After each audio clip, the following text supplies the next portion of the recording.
जय हिंद दोस्तों, आप सभी को फिर से स्वागत करता हूं आपके अपने channel special educator Bharat.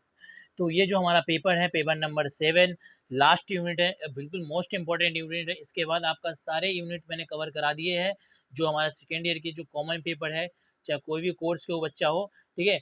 Education in the emergency Indian society and school administration. तो आज जो हमारा टॉपिक है वो यही है, स्कूल एडमिनिस्ट्रेशन जो है क्या चीज़ होता है और क्या चीज़ मेन इंपॉर्टेंट रखा गया है। इन सभी के बारे में आज बात करेंगे। मोस्ट इंपॉर्टेंट क्लास होगी आप लोगों की।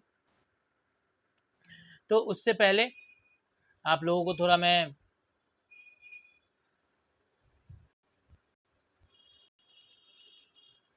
तो देखिए, ये सारे वीडियो मैंने बना दिए हैं, आप लोग देख लीजिए। एनईपी और जितने भी हमारे ये कॉमन पेपर आज़ादी के बाद कौन सी विभिन्न संस्थाएं और योग्य वो बना, आयोग बना, ये सभी मैंने यूनिट आपको करा दिया है। आप लोग देख लीजिएगा, ठीक है। यूनिट 1.2 और 3 सभी मैंने कराया आप लोगों को, तो देख लीजिएगा प्रॉपर वीडियो। और मैं एक प्लेलिस्ट बना दूंगा, उन सभी को आपको मैं टेलीग्राम चैनल पर दे दूंगा।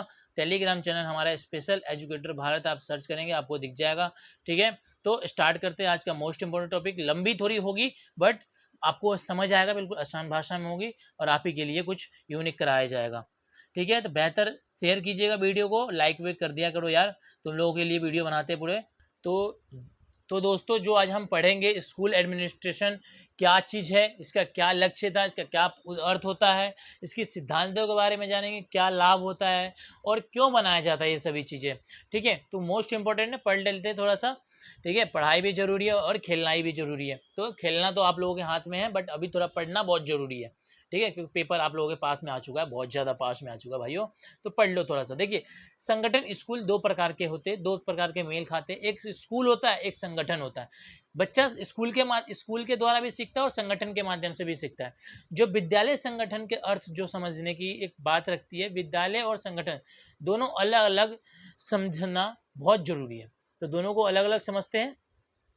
देखिए, जो हमारे बात कही गई थी जॉन डीवी के अनुसार जो बोला गया था, विद्यालय एक विशेष वातावरण है जहां पर बच्चे वांछित विकास और सुनिश्चित करने के उद्देश्य को जीवन में एक निश्चित गुणवत्ता को प्राप्त करने के लिए वो अपनी एजुकेशन लेता है, ठीक है। समझ गए होंगे, मोस्ट इंपॉर्टेंट था जेवीडीवी, ये लिखना बहुत जरूरी है कि इसके अनुसार ऐसे ऐसे उन्होंने बोला था। इसी में समझ लेते संगठन का अर्थ और परिभाषा। संगठन का अर्थ होता है दोस्तों, ठीक है, ऐसा अर्थ जो सीधा संबंध लोगों के द्वारा हो, उस लोगों के द्वारा नियोजित भी हो, लोगों के द्वारा प्रयोग भी होता हो, ठीक है। ये एक प्रकार के माध्यम है जिसके माध्यम से प्रशासन द्वारा जितने भी वैकल्पिक लक्ष्यों को और उसके उद्देश्यों को प्राप्त किया जाता है, उसे जो प्रशासन होता है पूर्व कार्यकारी चयन चरण के रूप में उसे वास्तविक जो संगठनात्मक होती है सतह पर उसे किया जाता है। और ये सब सामान्य लक्ष्य के जो नेतृत्व होते हैं उसके द्वारा ये गठन किया जाता है और उसको विकास करना ही एक संगठन का कार्य होता है। संगठन क्या होता है? संगठन क्या होता है? जहाँ पे 10 मतलब 2 से 3 से 4 से जहाँ पे एक समुदाय में कुछ लोग बैठकर अपनी विचारधाराओं को व्यक्त करता है, किसी चीज को चलाने के लिए, किसी चीज को एक स्तंभ जैसे कि बोलते हैं कि हमें बड़ा बनाना है किसी चीज को। अगर एक कंपनी है जिसमें 10 बंदा काम कर रहा है, अगर हमें 20 बंदे को काम कराना है, तो एक संगठन के रूप में हम उसको कार्य करते हैं। और वो कार्य उस संगठन का एक ही उद्देश्य होता है कि हमें अपने काम में लक्ष्य को प्राप्ति करना और उस संगठन को आगे बढ़ाना। संगठन में हम ही लोग होते हैं, समुदाय से ही लोग जुड़े होते हैं, ठीक है। नियम कानून होते हैं संगठन में, ठीक है। तो इसी में आ जाता है जेबी सर थे, इनका ये मानना था कि जो संगठन है एक प्रकार का मशीन है। इसका मुख्य विचार सामग्री और अवधारणाओं के प्रति रूपों और नियमों सिद्धांत ये सभी आयोजित करना व्यक्तियों द्वारा बनाया जा सकता है। मशीन जो होता है अपने काम को कर सकती है या उसके संरचनाओं हो सकता है मानव निर्णय और इच्छा के अधीन है। मशीन को आप एक फिक्स कर दोगे, भाई ऐसे ऐसे काम करना है। अब ये फोन है, फोन को जब तक नहीं चलाओगे ना, जब तक नहीं चलेगा। और मानव का जो मन है ना भाई, वो ऑटोमेटिक चलता रहेगा। जिस दिन मन रुक गया, इंसान रुक जाएगा। इसीलिए मन हमेशा चलता है, ठीक है। तो ध्यान रखिएगा। इसमें 2-3 और उदाहरण दिए गए हैं, वो आप पढ़ लीजिएगा। मैं आपको टेलीग्राम पर लिंक दे दूंगा, वहां से आप सभी पढ़ लीजिएगा, ठीक है।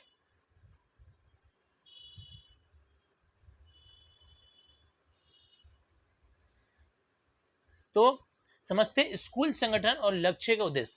देखिए, aim and objective of school organisation, इनके बारे में समझते थोड़ा सा। देखिए, विषय वस्तु और शिक्षण पद्धति दोनों ज्ञान का एक तेजी से विस्तार का स्कूल संगठन का महत्वपूर्ण प्रभाव डालता है। हालांकि शिक्षकों का पेशावर रूप में सक्षम माना जाता है, ये मान लेना कि उचित नहीं है कि उन्हें स्कूल संगठन के माध्यम से ही अत्यधिक विशिष्ट सहायता प्रदान की जाती, बल्कि उसे अपने स्कूल संगठन से भी, ठीक है, विशेष ऐसी सहायता सामग्रियों के द्वारा भी उसको एक ऐसी चीज़ों से उसको उद्देश्य देते हैं, उसको लक्ष्य देते हैं, उसको शिक्षा देते हैं, ये सभी मायने रखती है। इसके देखते हैं कुछ लक्ष्य उद्देश्य समझ लेते हैं। देखिए, स्कूल में कैसा वातावरण होना चाहिए, उसका उद्देश्य क्या होता है।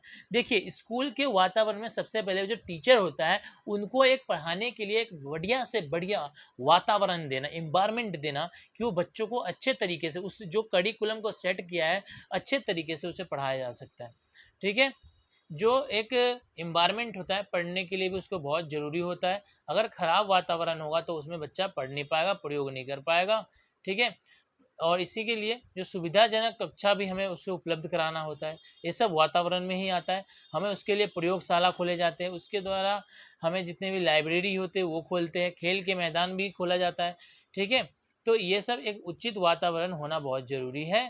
ठीक है, नेक्स्ट देख लेते हैं, मानवीय और भौतिक संसाधन के उचित प्रयोग। ये भी एक बहुत इंपॉर्टेंट है, जो मानव इंसानों के द्वारा फिजिकली रूप से उसको एक क्या चीज़ प्रदान कर सकता है। देखिए, आप स्कूल जाते तो देखते हैं कि वहाँ पे सफाई के लिए कर्मचारी होते हैं, ठीक है, पानी पिलाने वाला अलग कर्मचारी होता है, ठीक है, इस क्लास के अंदर सफाई करने वाला अलग, जो ग्राउंड में होता है वो अलग।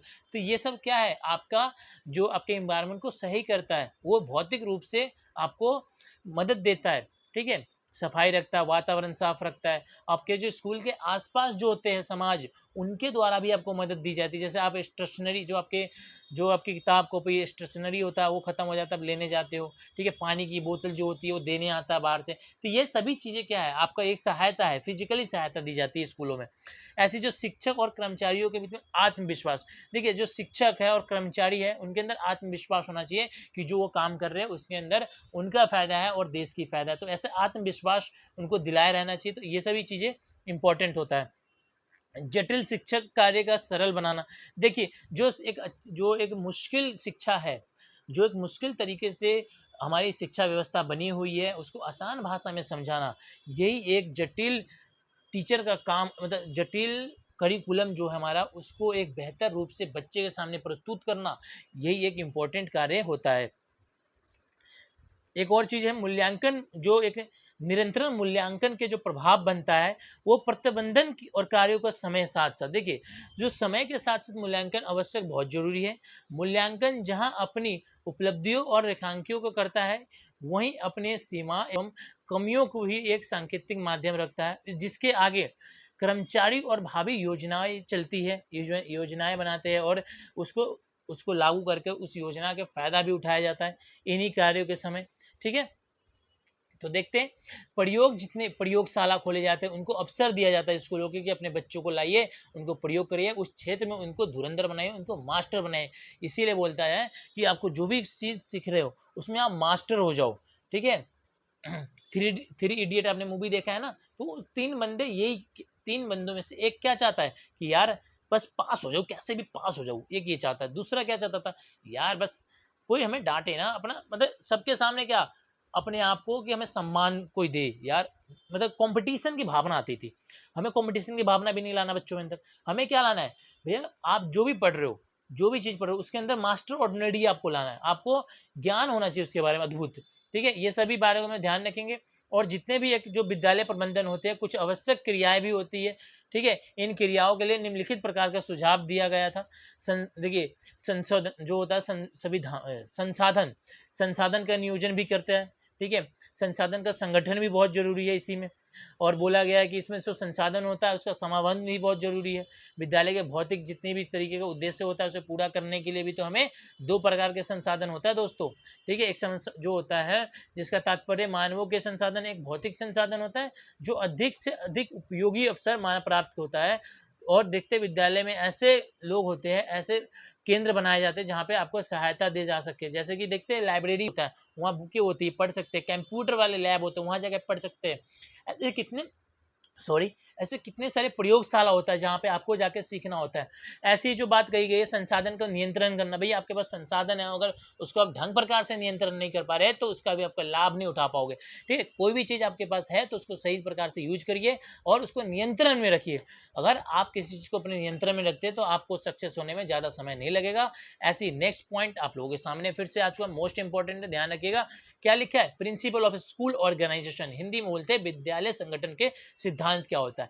विद्यालय संगठन का सिद्धांत एक ही होता है दोस्तों, सीधा जो सूचना प्रदान करता है, जो अपने अधिकार को एक परामर्श देता है अकेला विद्वानों के लिए।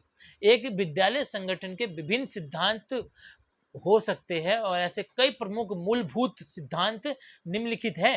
आप समझते हैं, एक तो बाल केंद्रित, चाइल्ड सेंट्रिक, भैया बच्चों को हमें केंद्र में रखना है। अगर बच्चे हमें हमें हमें एक्टिव चाहिए, हमेशा बच्चों को एक्टिव रखना है। बच्चे जो होना चाहिए, करिकुलम उतने एक्टिव नहीं होनी चाहिए, परीक्षा केंद्रित एक्टिव नहीं होना चाहिए, हमें बाल केंद्रित एक्टिव चाहिए। इन सभी चीज़ों पे उनके बच्चों को हमें क्या करना है, बच्चों के अंदर हमें फिजिकली चेंजेस करना है, यानी कि शारीरिक विकास करना है, मानसिक विकास करना है, और सोशल होता है, समाज होता है, उसका विकास करना, चरित्र गुणवान बनाना बच्चों को। ये सभी चीज़ें एक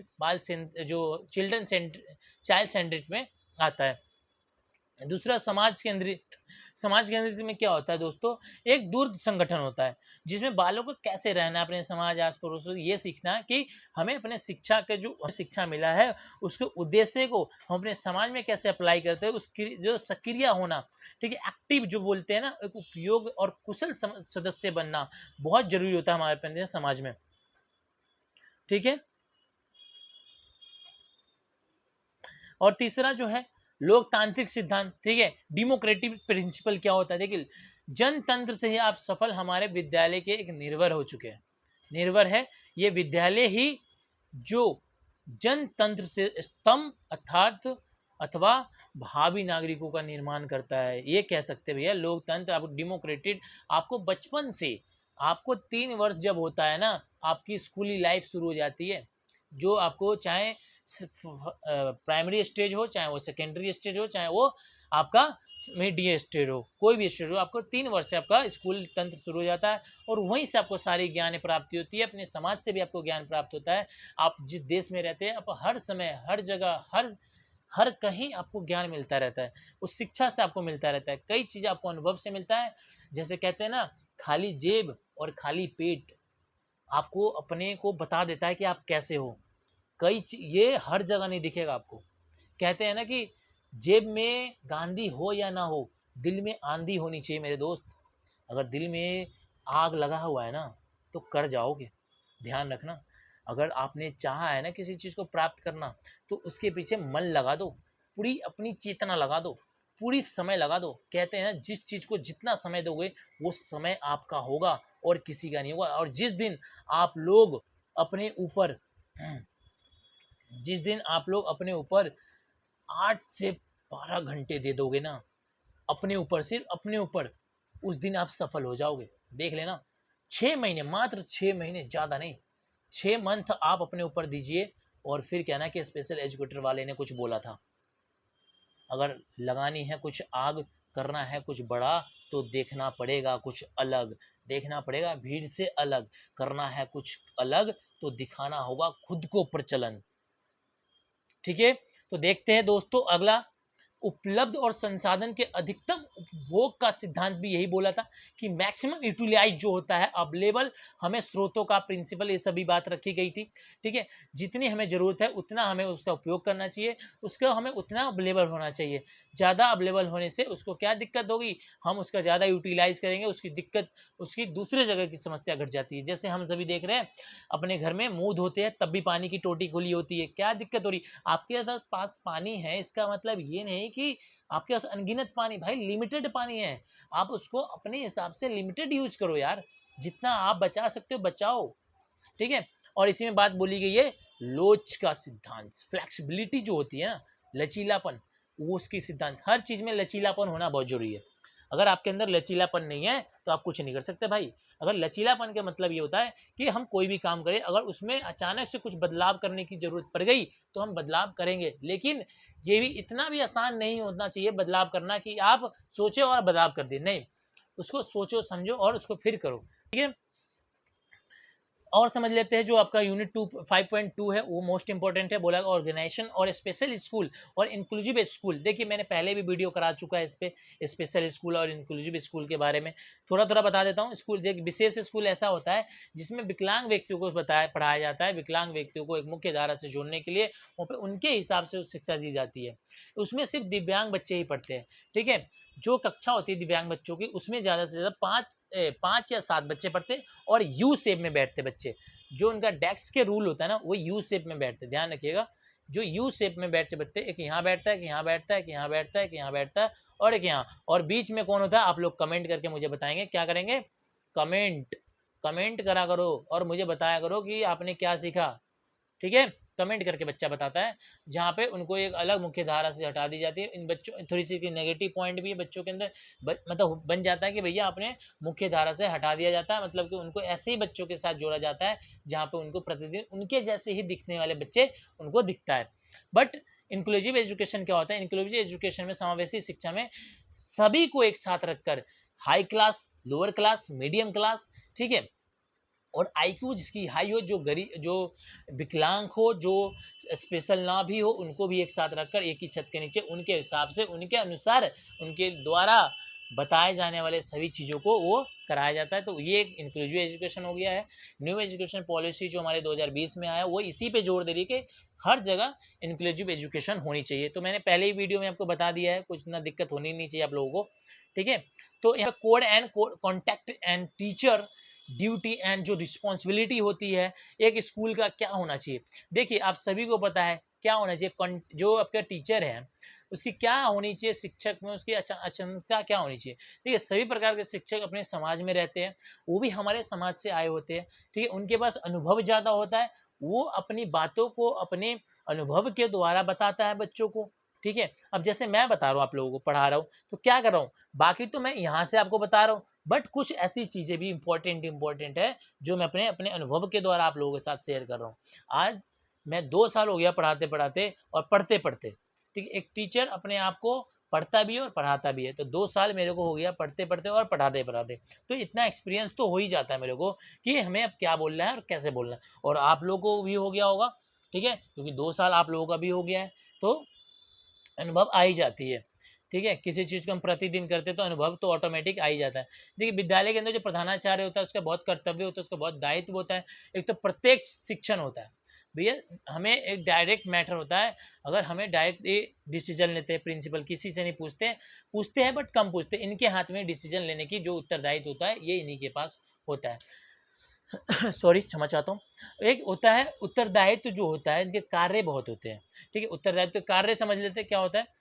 देखिए कार्य क्या होता है, पाठ्यक्रम से संबंधित जितने भी संरचनाएं बनानी है ये सभी इन्हीं को, जो पाठ्य सामग्री, जो जो टाइम टेबल होता है, छात्रावास के बच्चों को कैसे प्रदान कराना है, विद्यालय में कितने कौन से कार्यालय व्यवस्था ठीक से चल रहा है, देख रेख भी इन्हीं के अंदर होता है, ठीक है। कौन सी भवन खराब है, कौन सी फर्नीचर खराब है, इन सभी व्यवस्था को भी प्रिंसिपल ही रखता है नजर। परीक्षा कब कराना है, कैसे कराना है, किस तरीके से कराना है, और अपने लेवल स्कूल को कैसे बढ़ाना है, तो ये सभी चीज़ें इन्हीं के काम में आता है। अध्यापक कार्य भी होते हैं भैया, सभी चीज़ प्रिंसिपल के हाथ में नहीं, बस कुछ काम अध्यापक को भी दिए जाते हैं। कुछ मुख्य काम होता है अध्यापक का, क्या होता है भैया कि हमें अपने कक्षा को कैसे बनाना है, एक कक्षा को बेहतर बनाने के लिए क्या करना है, तो ये सभी चीज़ों, पेपर को कैसे करना है, बच्चों को कैसे शिक्षित करना है, मार्गदर्शन करने का रोल ये टीचर हमारे जीवन में करते हैं। मेरे भी जीवन में टीचर ने बहुत ऐसे मार्गदर्शन किए हैं, और आशा करता हूँ कि आपके जीवन में भी ऐसा टीचर मिले होंगे। मेरे को तो अभी तक जितने भी टीचर मिले बहुत बढ़िया मिले भाइयों, और आशा करूँगा कि आप लोगों को भी मिला होगा।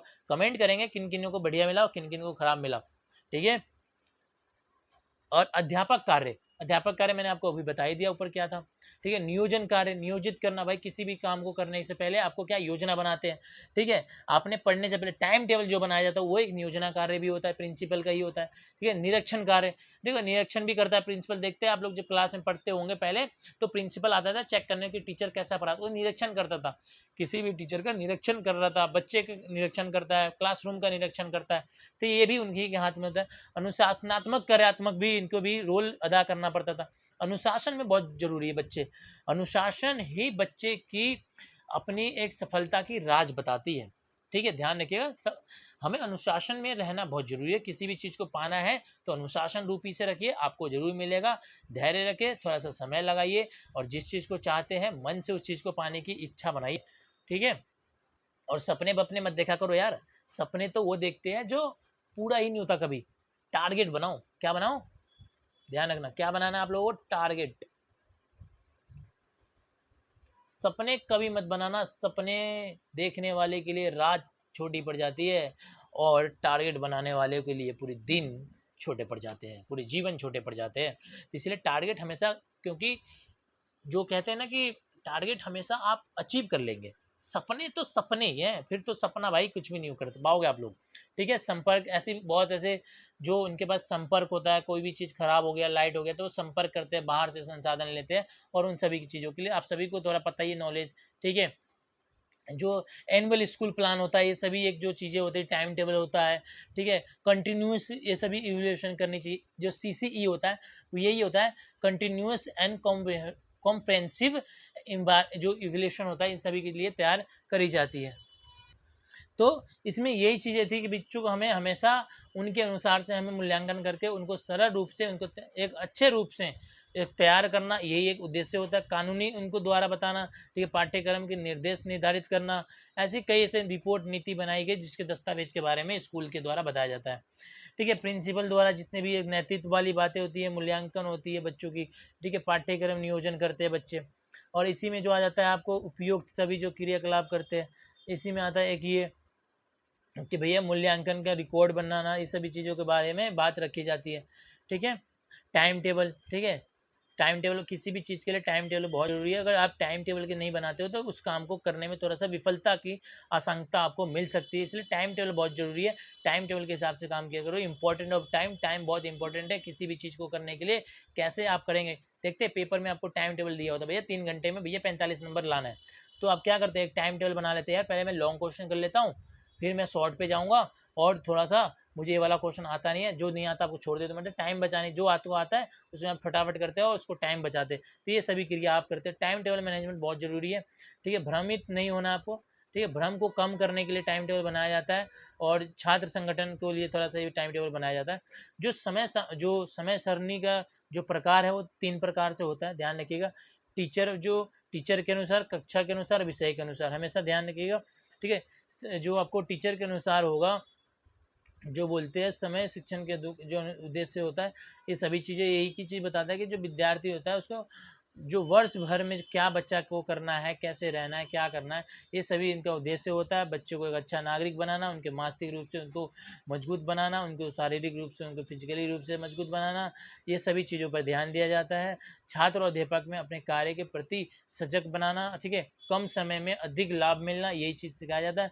प्रधानाचार्य द्वारा निरीक्षण कार्य में सरल बनाया जाता है, और अच्छे अनुशासन में रहेंगे तो आप सभी का ही फायदा होगा। ठीक है, सरल सामग्री बनाने से सावधानियाँ, देखिए इतना सरल मत बनाइए कि बच्चों को स्पष्ट ही ना हो पाए। ठीक है, और ढंग से ना समझ पाए। निर्माण को सही तरीके से करना चाहिए। जिस छात्र को सफलता समय समझ जाता है वो बच्चा फिर आगे नहीं बढ़ पाता, दिक्कत आ जाती है। इसीलिए क्वेश्चन ऐसे रखो बच्चे के अनुसार जो बच्चा कर सके, उनको ऐसा लगे कि वो जो सीख रहा है बहुत बढ़िया सीख रहा है, और उसमें आगे उसको हासिल प्राप्त होगी। ठीक है, सरल सामग्री का निर्माण जो होता है, इस बात पर ध्यान रखा जाता है कि जो छात्र होता है और अध्यापक होता है उससे अधिक संपर्क में संभावना बहुत होना चाहिए।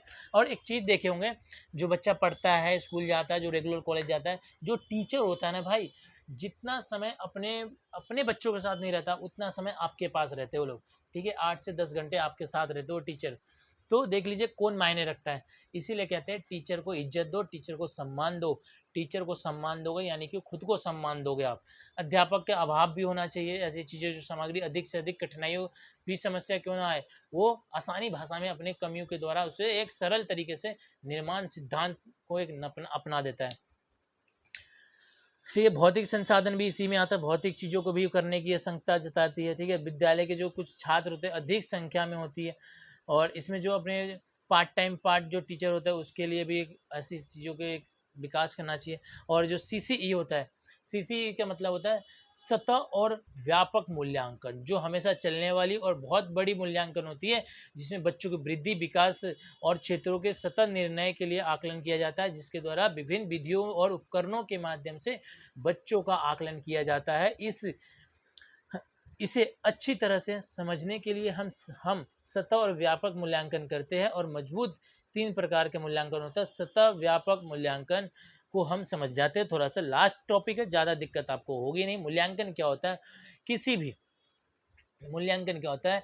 हमें अधिगम करते समय बच्चों के जो सिखाते हैं, गतिविधि कराते हैं, जो अवधारणाएँ जो ज्ञान कराते हैं, उनकी कौशल, उनके भावना, उसके व्यवहार, उनके अनुभवों को हम अपने अंदर योजनाबद्धित करते हैं और उसको एक विशेषता देते हैं, और व्याख्या करते हुए हम समझते हैं, प्रक्रियाओं के द्वारा हम उसकी इवैल्यूएशन करते हैं, उसकी मूल्यांकन करते हैं कि बच्चे ने क्या सीखा, क्या 1 सालों में, 6 महीने में, 1 घंटे में जो भी सीखता है, हर पल शिक्षक मूल्यांकन करता रहता है।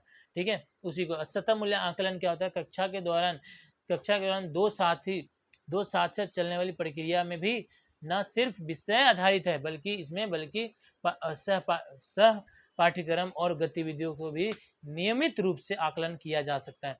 व्यापक मूल्यांकन क्या होता है? व्यापक मूल्यांकन एक ऐसा मूल्यांकन है जिसमें कौशल गुणवत्ता के विकास करने वाली जितनी भी शारीरिक, मानसिक, सोशल, नैतिक और संवेदनात्मक विकास होता है, उन सभी को एक अच्छी नागरिक बनाने के लिए ये आवश्यक होता है। ठीक है, एक अच्छे नागरिक बनने के लिए क्या चीज़ें होना चाहिए? आपके अंदर फिजिकली डेवलपमेंट होना चाहिए, आपके अंदर क्या होना चाहिए?